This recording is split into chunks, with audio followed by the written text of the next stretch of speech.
రోహిణి కుటుంబం చాలా పెద్దది. ఆమె తండ్రి కూలి పని చేసి ఇంటిని నడిపిస్తూ ఉంటాడు. ఆమె కుటుంబంలో ఆమె తండ్రి, ఆమె తల్లి ఉన్నారు. రోహిణి ఊర్లోని గవర్నమెంట్ స్కూల్లో 3వ తరగతి చదువుతుంది. ఒకరోజు స్కూల్లో లంచ్ చేయడం కోసం కూర్చున్నప్పుడు తన టిఫిన్ బాక్స్ లో కేవలం 2 రోటీలు మాత్రమే ఉంటాయి. వాటితో పాటు కొంచెం ఉప్పు ఉంటుంది. ఏదైనా పచ్చడి కానీ కూర కానీ ఉండదు. అది చూసి రోహిణి బాధపడుతూ ఉంటుంది. ఇవాళ మళ్ళీ ఉత్త రోటీలేనా? ఈ ఉప్పుతో తిని తిని తిని నాకు విసిగెత్తుతుంది. అప్పుడే రోహిణి దగ్గరికి తన ఫ్రెండ్ కాజల్ వస్తుంది. రోహిణి, ఇదిగో కుర్కురే తింటావా? కుర్కురేనా? అదెలా ఉంటుంది? అరే తిని చూడు, చాలా టేస్టీగా ఉంటుంది. నువ్వెప్పుడు తినుండవు. చాలా బాగుంటుంది తెలుసా, తిని చూడు. నేను పొద్దునొస్తున్నప్పుడు మా నాన్న షాప్ నుంచి కొనిపించారు దీన్ని. కాజల్ తనకు కొంచెం కుర్కురే తినడానికి ఇస్తుంది. అది తినగానే రోహిణికి బాగా నచ్చుతుంది. కానీ కుర్కురే కొంచెమే ఉన్నాయి కదా, అందుకని తనకు బాగా ఆకలిస్తూ ఉండటం వల్ల ఒక రోటీలో ఆ కుర్కురేని పెట్టుకొని రోల్ చేసుకొని తింటుంది రోహిణి. రోటీలతో పాటు కుర్కురే తినగానే రోహిణికి ఆ టేస్ట్ చాలా బాగా నచ్చుతుంది. వా యార్, ఇది చాలా సూపర్ ఉంది. కాజల్, నాకు ఇంకొంచెం ఇవ్వవా ప్లీజ్? హా, ఇదిగో తీసుకో. రోహిణి కురుకురేతో మరో రోటీ కూడా తింటుంది. వాస్తవానికి రోహిణి కుటుంబం చాలా పేదది. కూరగాయల రేట్లు ఆకాశాన్ని అంటుతున్నందువల్ల వాళ్ళు కూరగాయలు కొని తినడానికి లేదు. కొన్ని రోజుల తర్వాత కాజల్ స్కూల్ కి కురుకురే ప్యాకెట్ తీసుకొస్తుంది. ఈసారి ఒక ప్యాకెట్ ఎక్స్ట్రా రోహిణి కోసం తెస్తుంది. ఆ రోజు రోహిణికి మైండ్ లో ఏదో ఆలోచన వస్తుంది. ఆమె కొంచెం కురుకురే తినేసి మిగిలిన ఇంటికి తీసుకెళ్తుంది. సాయంత్రం వాళ్ళ అమ్మ పిండి కలుపుతున్నప్పుడు ఆమె కావాలనే ఆ కురుకురేలను పిండిలో వేస్తుంది. నువ్వేం చేసావు రోహిణి? ఇంట్లో అసలే రేషన్ లేదు సరిగ్గా, పైగా పిండిలో ఏదో వేసావు. మా, ఇది కురుకురే, వీటిని పిండితో పాటు కలిపి రోటీ చెయ్యి. మైండ్ పాడైపోయింది ఈ పిల్లది. కానీ ఇక దానికన్నా వేరే చేసేదేముంది? పిండి పడేయలేను కదా. రోహిణి అమ్మ హేమలత పిండిలో కురుకురే కలిపి ముద్ద చేస్తుంది. ఆపై తవ్వపై రోటీలు కాలుస్తుంది. ఆ కురుకురే రోటీలు రోహిణికి బాగా నచ్చుతాయి. వాళ్ళ ఇంట్లో వాళ్ళకు కూడా వాటి టేస్ట్ బాగా నచ్చుతుంది. అలా కాలం గడుస్తుంది. ఇప్పుడు రోహిణి వయసు 20 సంవత్సరాలు. ఆమె ఇంట్లో వాళ్ళు ఆమెకు సంబంధాలు చూడటం మొదలు పెడతారు. ఒకరోజు పక్క ఊళ్ళోని ప్రమోద్ తో ఆమె పెళ్లి జరుగుతుంది. ప్రమోద్ ఒక ఫ్యాక్టరీలో గార్డ్ గా జాబ్ చేస్తున్నాడు. తను చాలా మంచి అబ్బాయి. రోహిణితో పెళ్లైన మరుసటి రోజు, అమ్మా రోహిణి, నువ్వు నీ గదిలో ఏం చేస్తున్నావు ఇంకా? పద తల్లి, త్వరగా నీ మొట్టమొదటి వంట ఆచారం పూర్తి చేద్దు గాని. నీకేదైతే బాగొచ్చో అది చెయ్యి. సరే అత్తయ్య, 2 నిమిషాల్లో వచ్చేస్తాను. రోహిణి తన బ్యాగ్ లో నుంచి కురుకురే ప్యాకెట్ తీస్తుంది. అది చూసి ప్రమోద్ ఆమెను అడుగుతాడు. రోహిణి, నీ మొదటి వంటలో మాకు కుర్కురే తినిపిస్తున్నావా ఏంటి? ఓహో, మీరుండండి కాసేపు అలాగా. నాకు అసలే మొదటి వంట అని చాలా టెన్షన్ గా ఉంది. అయినా అత్తయ్య ఏది బాగొస్తే అది చేయమని చెప్పారుగా. తర్వాత రోహిణి వంటగదిలోకి వెళ్లి ఆ కురుకురేలను దంచి పొడి చేసి ముద్ద చేసి రోటీలు చేస్తుంది. అలా కడి ఇంకా వేరే కూరలు కూడా చేస్తుంది. పెళ్లి తర్వాత ఆమె అత్తారింట్లో ప్రమోద్ మేనత్త కూడా ఉంటుంది. వాళ్ళందరికీ ఆ కురుకురే రోటీ కూరలు తినడానికి ఇస్తుంది. అరే కోడలా, ఏం చేసావు నువ్వు? వా, భలే ఉంది వెరైటీగా ఇది. అందరికీ ఆ కురుకురే రోటీలు బాగా నచ్చుతాయి. అలా కాలం గడుస్తుంది. కొన్ని రోజుల తర్వాత రోహిణి ప్రెగ్నెంట్ అవుతుంది. అలా 9 నెలల తర్వాత ఒక బిడ్డను కంటుంది. పసిబిడ్డ రాకతో ఇంట్లో అందరూ సంతోషంగా ఉన్నారు. కానీ ఒకరోజు వాళ్ళ సంతోషాలకు ఎవరి దిష్టో తగిలింది. రాత్రి ప్రమోద్ గార్డుగా డ్యూటీ చేస్తున్న ఫ్యాక్టరీలోకి దొంగలు చొరబడ్డారు. కానీ ప్రమోద్ వాళ్ళను ఎదుర్కొన్నాడు. ఆ సమయంలోనే పెనుగులాట జరుగుతుంది. ఇక దొంగలు ప్రమోద్ ని కత్తితో పొడుస్తారు. అప్పుడు వేరే గార్డ్ త్వరగా పోలీసులకు ఫోన్ చేసి పిలిపిస్తాడు. దొంగలను పోలీసులు పట్టుకొని ప్రమోద్ ని హాస్పిటల్ కు తరలిస్తారు. అక్కడ ప్రమోద్ ప్రాణమైతే నిలబడుతుంది. కానీ తనకు తగిలిన తీవ్ర గాయాల వల్ల కొన్ని నెలలు బెడ్ రెస్ట్ తీసుకోవాలని డాక్టర్ చెప్తాడు. ఇప్పుడు మనం ఏం చెయ్యాలి రోహిణి? ఇక ఇల్లెలా గడవాలి? అత్తయ్య, మీరు తప్పుగా అనుకోకుంటే నేను బజార్లో కుర్కురే రోటీ బండిని పెట్టాలనుకుంటున్నాను. నాకు నమ్మకం ఉంది కుర్కురే రోటీలు అందరికి నచ్చుతాయని. కానీ రోహిణి, వాటన్నిటికీ మన దగ్గర డబ్బు ఎక్కడి నుంచి వస్తుంది? నీకు తెలుసు కదా, మన దగ్గర పొదుపు చేసిన ఆదాయం ఏమీ లేదని. అప్పుడు వాళ్ళ ఫ్యాక్టరీ మేనేజర్ అక్కడికి వస్తాడు. ప్రమోద్, నువ్వు నీ ప్రాణాలకు తెగించి ఆ దొంగల్ని ఎదుర్కొన్నావు. బాధ్యతగా నీ కర్తవ్యం నిర్వర్తించావు. అందుకే ఓనర్ గారు నీకు ఈ 50,000 రూపాయలు బహుమతి ఇవ్వమన్నారు. ఆ చెక్ అందజేస్తాడు మేనేజర్. అది విని అందరూ ఆనందిస్తారు. తర్వాత రోజు కొంత డబ్బుతో అవసరమైన సామాన్లను తీసుకొస్తుంది రోహిణి.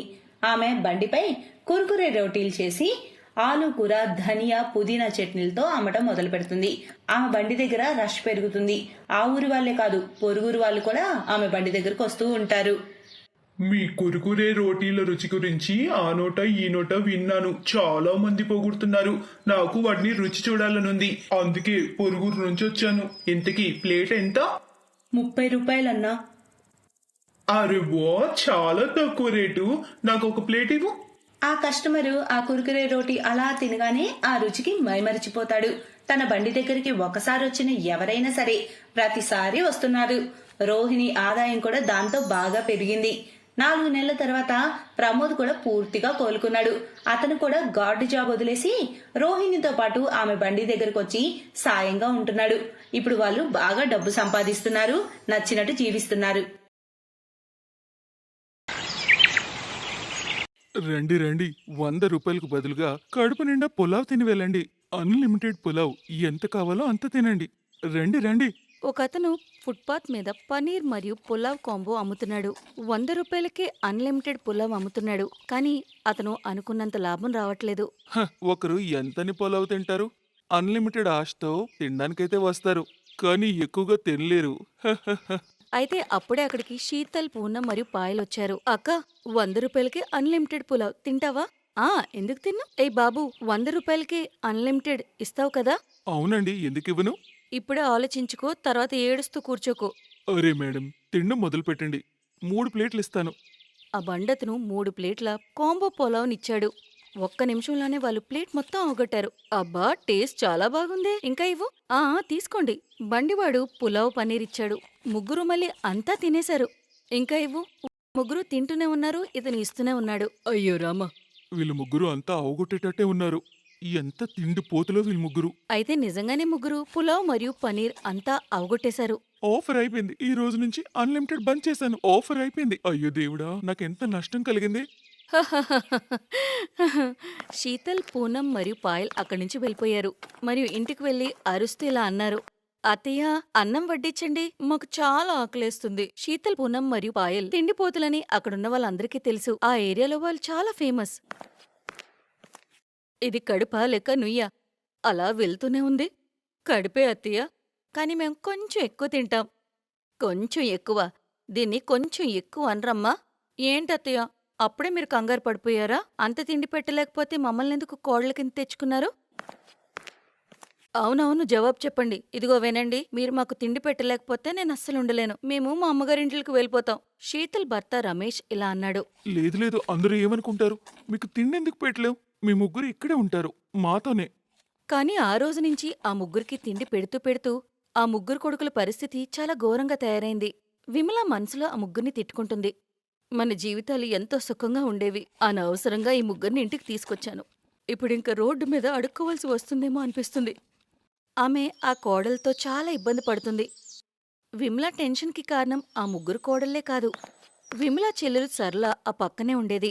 సర్ల విమల కన్నా ధనికురాలు. రోజూ విమల ఇంటికి వచ్చి ఇలా అనేది, విమల, ఆ ఊరు చివరున్న స్థలం కొనాలనుకుంటున్నాను. నువ్వేమంటావ్?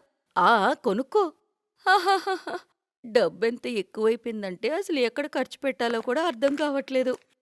వెళ్ళు విమల, నాకోసం కొంచెం టీ తీసుకురా. విమల టీ చేసి తెస్తుంది. ఇంట్లో పాలు తక్కువగా ఉన్నాయా? నేను కొంచెం పాలు ఎక్కువగా ఉన్న టీయే తాగుతాను. పేదరికం అలవాట్లేదు కదా. విమల అన్నిటికంటే తన చెల్లిని చూసి ఎక్కువ టెన్షన్ పడింది. ఉదయం నుంచి సాయంత్రం వరకు ఈ ముగ్గురు తిండిపోతులకి వంట చేయడం, మరియు సాయంత్రం ఈవిడదెప్పుడు వినడం. ఏం జీవితం నాది! ఇవన్నీ ఎక్కడికక్కడ వదిలేసి నేను వెళ్ళిపోతాను. చాలా దూరంగా వెళ్ళిపోతాను. విమల ఎప్పుడూ కోపంతోనే ఉండేది. అందుకే వాళ్ళ కోడలతో కూడా స్నేహపూర్వకంగా ఉండలేకపోయేది. విమల ఒక్కరితే రోజంతా పనిచేసుకోవాల్సి వచ్చేది. అక్కడ ముగ్గురు కోడళ్ళు కూర్చొని కబుర్లు చెప్పుకునేవారు. విమలాకి అది చూసి ఒళ్ళు మండేది. కాని పాపం విమల ఏం చేయగలదు? అలాగే విమల రోజులు గడిచాయి. ఒకరోజు సర్ల పార్టీకి ఇన్వైట్ చేసింది. విమలా, సాయంత్రం మా ఇంట్లో పార్టీ ఉంది. నా స్నేహితురాళ్ళందరూ వస్తున్నారు. నువ్వు కూడా రా, కొంచెం ఏమైనా తిందువు. సరే సర్లా, నేను వస్తాను. సర్ల స్నేహితురాలతో స్నేహం కుదిరితే కాసేపు మాట్లాడుకోవచ్చని విమల అనుకుంది. కాని సరళ వేరే మూడ్లో ఉంది. విమల సరళ పార్టీకి వెళ్ళింది. అక్కడ వెళ్లి చూస్తే ఆమె స్నేహితురాళ్ళందరూ ఖరీదైన చీరలు కట్టుకుని కూర్చున్నారు. సరళ, తిను మీ అక్క? హా, తిని నా పేద అక్క. చూస్తేనే తెలిసిపోతుంది. ఏమనుకోవద్దు, ఆవిడ్ని మనకి సర్వ్ చేయడానికి పిలిచాను. విమల, పద అందరికీ వడ్డించు. నేనేమైనా నీ పని మనిషినా? ఆ, పని మనిషి లాంటి దానివే కదా. ఆయన మా ఇంటి పని మనిషి కూడా నీకున్న డబ్బున్నదే. హాహాహాహా. విమలాకి చాలా బాధనిపించింది. అప్పుడే తనకొక మంచి ఐడియా వచ్చింది. నీకు డబ్బుందని చాలా పొగరు కదా. నీ దగ్గర చాలా డబ్బుందని నువ్వు అనుకుంటున్నావు కదా. ఆ, డబ్బైతే ఉంది, అందుకే గర్వం కూడా ఉంటుంది. హాహాహాహా. సరే, అయితే నా కోడల్ని భోజనం పిలు, మరియు కడుపు నిండా నూడిల్స్ పెట్టు. చెప్పు, చేయగలవా? ఇది సర్లాకి చాలా చిన్న విషయం. ఏం సర్లా? సర్లాకి విమల తిండిపోతు కోడళ్ళ గురించి తెలుసు. కాని తన స్నేహితురాల ముందు ఏమనలేక ఆమె ఒప్పుకుంటుంది. సరే, నేను మీ ముగ్గురు కోడలికి కడుపు నిండా నూడిల్స్ తినిపిస్తాను. సరే సరే, తీసుకొస్తాను. కాని వాళ్ళ కడుపు నిండినంత వరకు తినిపిస్తూనే ఉండాలి. ఆహా, కడుపు నిండా తినిపిస్తాను, తీసుకురా. విమల ఇంటికి వెళ్లి ముగ్గురు కోడళ్ళకి నూడిల్స్ కోసం చెప్తుంది. ఇది వినగానే ఆ ముగ్గురు కోడళ్ళు చాలా సంతోషించారు. పదండి అత్తయ్య, పదండి, నాకు చాలా ఆకలేస్తుంది. ఎన్ని రోజుల తర్వాత నూడిల్స్ తినడానికి దొరికింది. సరే వినండి, ఈ రోజు వరకు మీకెప్పుడూ కూడా తక్కువ తినమనే చెప్పేదాన్ని. కానీ ఈ రోజు చెప్తున్నాను, మీకెంత కావాలంటే అంత తినండి. కడుపు నిండినంత వరకు తినండి. ఆ సర్లా పొగర్ను అణచండి. అరే అత్తయ్య, మీరేం టెన్షన్ పడకండి. మీ అవమానానికి మేం ప్రతీకారం తీసుకుంటాం. విమల ముగ్గురిని తీసుకుని సర్లా ఇంటికి వెళ్ళింది. త్వరగా నూడిల్స్ తీసుకురండి, కడుపులో ఎలుకలు పరిగెడుతున్నాయి. సర్లా నూడిల్స్ తెచ్చింది. కాని ఒక్క నిమిషంలోనే వాళ్ళంతా అవగొట్టారు. ఇంకా తీసుకురండి, దీంతో ఇంకా ఆకలి పెరిగింది. సర్లా బయటించి నూడిల్ తెప్పించింది. రెస్టారెంట్ నుండి నూడిల్ వచ్చింది. సర్లా డబ్బులిచ్చింది. ఆ నూడిల్స్ కూడా 2 నిమిషాల్లో అయిపోయింది. అరే ఏంటిది, నూడిల్స్ కొంచెం కొంచెం తెస్తున్నారు, బకెట్తో తీసుకురావచ్చు కదా. బకెట్లతోనా?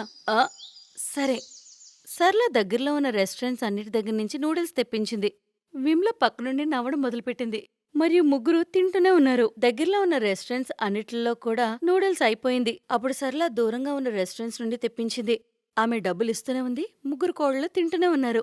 ఆ ముగ్గురు రాత్రంతా నూడిల్స్ తింటూనే ఉన్నారు. మరి ఉదయం, ఇప్పుడు కొంచెం మంచూరియా దొరికితే భలే ఉంటుంది. సర్లాకి కోపమొస్తుంది. లేవు నా దగ్గర డబ్బులన్నీ అయిపోయాయి. వెళ్ళండి మీరిక్కడి నుంచి. ఏ, నువ్వు బాగా డబ్బున్నదనేవు కదా. సర్లా, నువ్వే కదా పందెం పెట్టుకున్నావు, అప్పుడే డబ్బులెలా అయిపోతాయి? డబ్బులేవి లేవు, లేవు, డబ్బులు లేవు, వెళ్ళండి ఇక్కడి నుంచి. లేవు నా దగ్గర డబ్బులు. పొగరబోద్దానా, ఇక మీదట నా ఇంటికి రాకు, అర్థమైందా? కడుపు నిండా నూడిల్స్ పెట్టలేదు గాని వచ్చింది పొగరు చూపించడానికి. విమల ఆమె ముగ్గురు కోడల్ని తీసుకుని ఇంటికి వచ్చింది. మరియు ఆ ముగ్గురితో స్నేహం మొదలైంది. అత్తయ్య, మంచి గుణపాఠం చెప్పారు సర్లా పినికి. కరెక్ట్గా చెప్పింది. మళ్ళీ ఇంకెప్పుడు ఇక్కడికి రాదు. మంచి పనైంది. అత్తయ్య, మీతో అనవసరంగా గొడవపడేవాళ్ళము. మీ మనసు చాలా మంచిది. కలిసి పనిచేసుకుందాం, కలిసి వండుకుందాం. అత్తయ్య, ఇప్పుడు ఇంటి నుంచే క్లౌడ్ కిచెన్ కూడా ఓపెన్ చేసుకోవచ్చు. మనం ఇంటి నుండి అన్నీ తయారు చేసి పంపించవచ్చు. మనం డబ్బులు కూడా సేవ్ చేసుకోవచ్చు. మాకు తెలుసు మేము ఎక్కువ తింటామని. ఇకపై మనం అందరం కలిసే వంట చేసుకోవచ్చు. డబ్బులు సంపాదించుకుందాం, అప్పుడు టెన్షన్ కూడా ఉండదు. ఆ తర్వాత రోజు తన తిండిపోతు కోడలతో కలిసి వంట చేసుకునేది. ఇంటి నుండే అమ్మేవారు మరియు డబ్బులు సంపాదించుకునేవారు. విమల ఇల్లు కూడా సుఖశాంతులతో నిండిపోయింది. మరియు అందరూ అలాగే సంతోషంగా ఉండసాగారు. Thanks for watching.